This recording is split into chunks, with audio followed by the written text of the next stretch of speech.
Alors, dans cette partie du cours, nous allons voir comment insérer des images, comment travailler des images et également comment insérer des caractères spéciaux.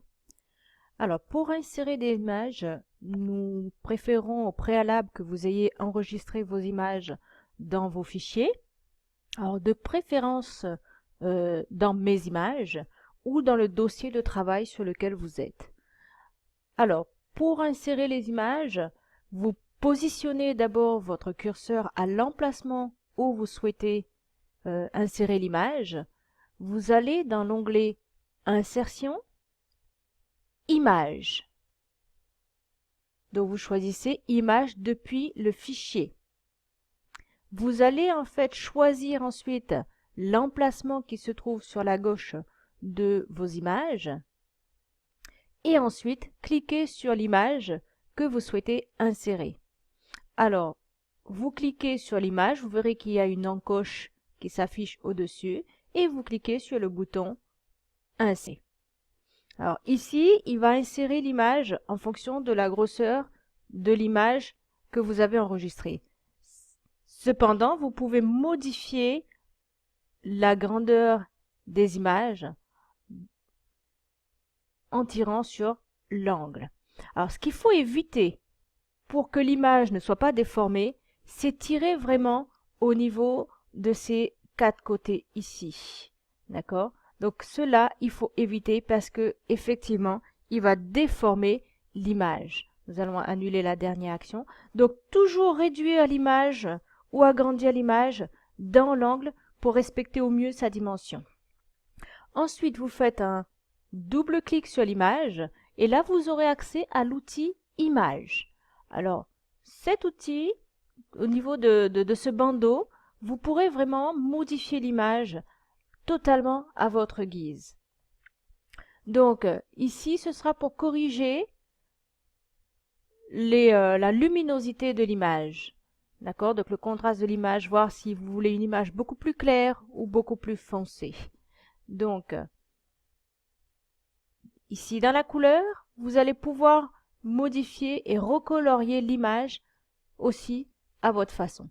Alors, je vous donne un exemple. Si nous voulons en fait donner une certaine harmonie de couleurs à notre fichier, nous pouvons choisir un thème d'image. Alors, ce thème, la saturation de la couleur va être en fait, si vous voulez, des couleurs beaucoup plus vives ou moins vives.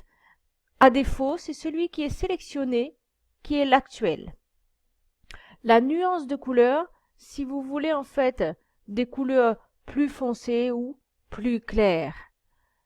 Ici, recolorier, ça va être en fait de décider de la nuance que vous voulez sur votre... Alors, vous avez recolorié avec des fonds et vous avez recolorié sans fond. Autre variation, c'est vous décidez ici d'aller choisir d'autres couleurs. Donc, vous avez autre variation. En allant sur autre couleur, vous avez accès en fait à la palette de couleurs que vous connaissez déjà, standard et personnalisé. Et vous avez option de couleur de l'image.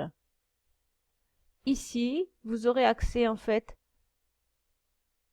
à des présélections, des saturations, nuances de couleurs. Vous aurez accès tout simplement à la même chose que vous avez ici, mais tous sur la même colonne.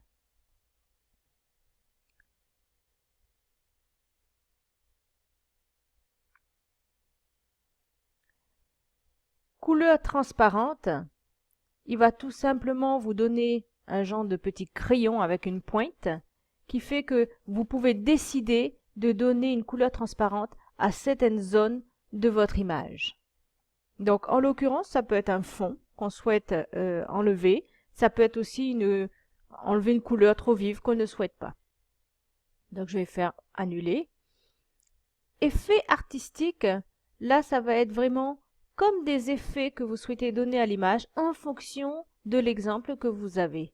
D'accord? C'est-à-dire que si vous voulez donner ce thème-ci, il va donner un thème en fait image. Là aussi, ça peut être une certaine harmonie que vous pouvez mettre dans tout votre texte. Ensuite, ici, ça va être si vous décidez de lui donner un cadre. Donc, différents cadres peuvent se faire. Donc, imaginons, vous voulez ce cadre-ci, vous pouvez choisir un cadre. Cela va vous donner en fait un effet relief. Bordure de l'image. Là, si nous décidons en fait de mettre une bordure à notre image, donc ici, ça va être si nous ne voulons pas de contour. Ici, nous pouvons choisir la couleur du contour. Vous avez ici la palette de couleurs complémentaires. Ici, ça va être l'épaisseur du trait qui va entourer l'image. Et le style de trait que vous souhaitez utiliser.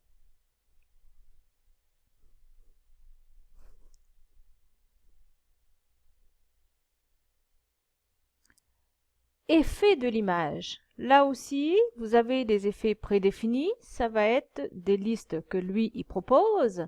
Vous avez donc, c'est exactement comme sur l'icône que l'effet va être. Vous avez aussi l'option 3D, en 3 dimensions, où vous pourrez décider vous-même ici du style de l'option, forme biseautée, la largeur des points que vous souhaitez, biseauté inférieure, profondeur, compteur.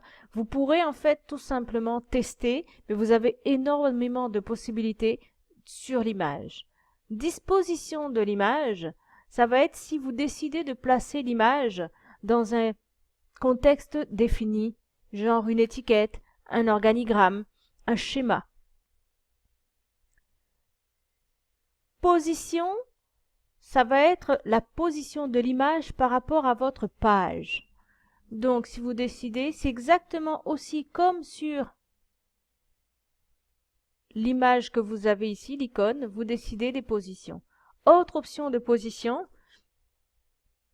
ici, si vous décidez, vous aurez également accès à la position horizontale par rapport à la page, la position verticale et les options que vous avez ici. Habillage. Habillage va être en fait tout simplement par rapport au texte qui figure dans votre page. Alors, en carré, et là aussi, il va être comme vous le voyez sur le dessin.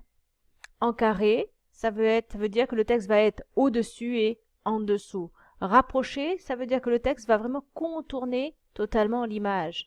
Au travers, ça veut dire que le texte va aller donc vraiment coller complètement l'image, même lorsque l'image est triangulaire, par exemple.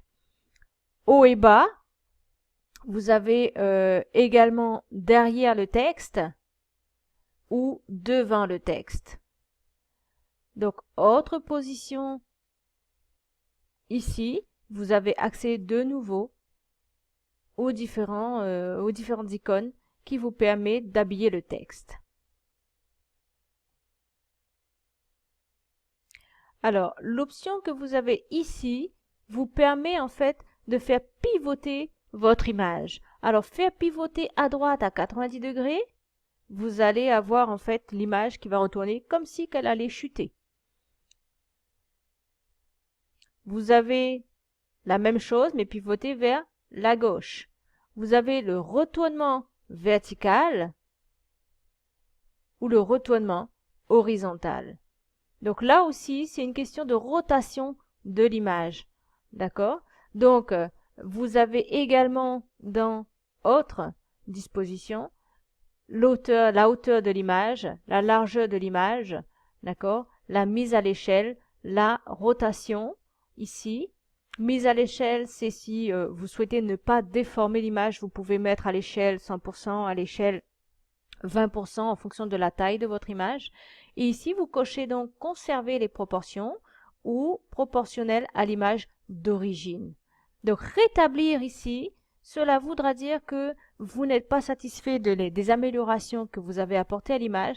Vous souhaitez que l'image revienne à son état d'origine lorsque vous l'avez enregistrée. Il va vous enlever toutes les modifications que vous avez apportées.